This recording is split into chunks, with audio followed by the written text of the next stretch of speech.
Yeah, thank you very much. Help me understand a few things. So the electric buses right now, we have about 20 electric buses right now, correct?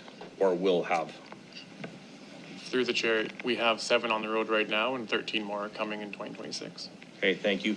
I did a little bit of research prior to the meeting, and I found out we have roughly 79,000 buses in Canada. Did some calculations on CO2 reductions. Our CO2 reduction per electric bus is roughly 51 tons, correct? Through the chair, the difference between a diesel bus and an electric bus is around 30 tons, so the 81 down to the 51. Okay, thank you very much. And through the chair, like I ran the numbers kind of from, I'm going to say the back of the envelope calculations. Out of the buses that we have, out of the buses in Canada, our CO2 reduction is roughly 0% of total greenhouse gases at a cost of roughly $27 million.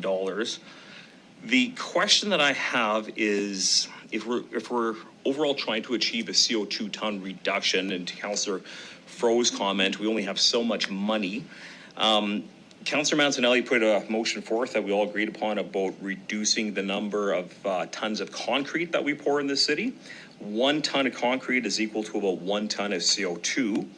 So if we reduce our tons of concrete, which is about 51 tons a bus, that works out to about 23 cubic meters of concrete.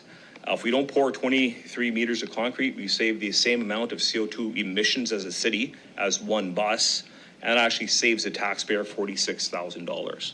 So if my math is correct, and if we're trying to save CO2 emissions, does it make sense to spend $27 million with 0 CO2 reductions, or does it make sense to save $46,000 and actually reduce CO2 by 1 ton per cubic meter of concrete? Do you want to, is that a question? Yeah, that's the question I'm going to say. I just want to make sure. Yeah, that is the question.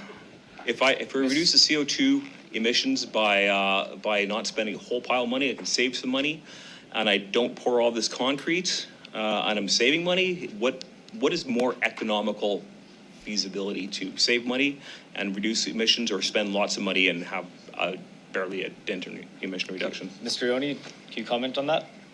Through the chair, I will try.